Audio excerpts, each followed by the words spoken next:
warahmatullahi wabarakatuh. Di sini saya akan menjelaskan tentang sistem koloid. Pada materi ini kita akan belajar tentang apa itu koloid, yang kedua jenis-jenis koloid, yang ketiga sifat-sifat koloid, dan yang terakhir pembuatan koloid. Yang pertama yaitu apa itu koloid. Koloid adalah campuran heterogen dari dua zat atau lebih yang memiliki partikel zat dengan ukuran 1-1000 nanometer dan partikel tersebut terdispersi medium zat lain. Yang kedua yaitu larutan. Larutan adalah sistem dispersi yang ukuran partikelnya sangat kecil, yaitu kurang dari 1 nanometer. Larutan tidak dapat dibedakan antara partikel dispersi dan pendispersinya. Contohnya larutan gula dan larutan garam. Yang ketiga yaitu suspensi. Suspensi adalah sistem dispersi dengan ukuran partikel relatif besar, yaitu lebih dari 100 nanometer. Suspensi dapat dipisahkan dengan cara penyaringan. Contohnya air ditambahkan tepung, air ditambahkan pasir, dan juga lumpur. Perbedaan larutan, koloid, dan suspensi seperti pada tabel berikut.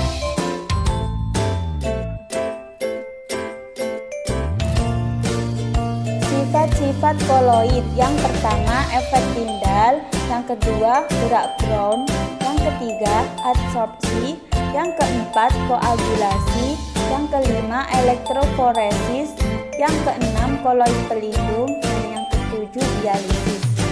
Yang pertama efek Tyndall. Efek Tyndall adalah terhamburnya cahaya oleh partikel koloid. Contoh, sinar matahari melalui celah-celah dari daun pada pagi hari. Yang kedua, gerak Brown adalah gerakan partikel koloid dengan lintasan lurus dan arah acak. Contohnya susu. Yang ketiga, adsorpsi adalah peristiwa penyerapan muatan oleh permukaan partikel koloid. Contoh, penjernihan air tawas. Yang keempat, koagulasi. Koagulasi adalah peristiwa pengumpulan partikel koloid. Ada dua jenis, yaitu pencampuran koloid berbeda muatan dan adanya elektrolit. Contoh, pembuatan delta di muara. Yang kelima, elektroforesis adalah peristiwa bergeraknya partikel koloid dengan medan listrik. Contoh, identifikasi DNA. Yang keenam, koloid pelindung. Koloid pelindung adalah koloid yang ditambahkan ke dalam sistem koloid agar stabil. Contoh, penambahan gelatin pada es krim. Yang terakhir, dialisis adalah menghilangkan muatan koloid dengan memasukkan koloid ke membran semi permeabel. Contohnya, proses hemodialisis atau cuci darah. Jenis-jenis koloid. Yang pertama, fase dispersi padat, terdiri dari 3 fase terdispersi. Yang pertama padat, contohnya batu rubi. Yang kedua cair, contohnya tinta dan cat. Yang ketiga gas, contohnya asap dan debu. Yang kedua yaitu fase dispersi cair, terdiri dari 3 fase terdispersi. Yang pertama padat, contohnya keju dan jelly. Yang kedua cair, contohnya susu dan santan. Yang ketiga gas, contohnya kabut dan awan. Yang ketiga yaitu fase dispersi gas, terdiri dari 2 fase terdispersi. Yang pertama padat, contohnya karet dan busa. Yang kedua cair, contohnya buih dan sabun. Pembuatan koloid. Pembuatan koloid dibagi menjadi 2 cara, yaitu dispersi dan kondensasi. Secara dispersi.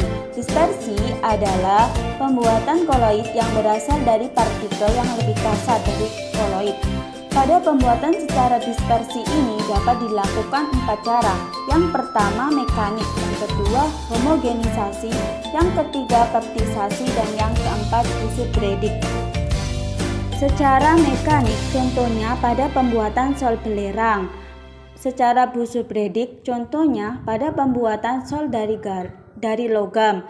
Secara baptisasi, contohnya pada pembuatan sol belerang dari endapan nikel sulfida. Secara kondensasi. Kondensasi adalah pembuatan koloid dengan cara partikel larutan sejati bergabung dengan partikel koloid. Pada pembuatan secara kondensasi ini dapat dilakukan 3 cara. Yang pertama, reaksi hidrolisis. Yang kedua, reaksi redoks. Dan yang ketiga, pertukaran ion. Contoh dari pembuatan koloid dengan cara kondensasi adalah pembuatan sol belerang dan sol emas melalui reaksi redoks. Cara pembuatan dapat kita lihat pada video berikut. Mekanik. Siapkan belerang. Siapkan mortar. Haluskan belerang. Belerang telah halus. Belerang dicampur dengan air. Koloid terbentuk di atas permukaan air. Panasi air yang dicampur saset dan gula, campurkan dengan rata, dingin, dan jadilah koloid. Siapkan air. Siapkan susu bubuk dengan sendok, campur air dengan susu bubuk, jadilah koloid. Susu coklat itu sendiri adalah koloid.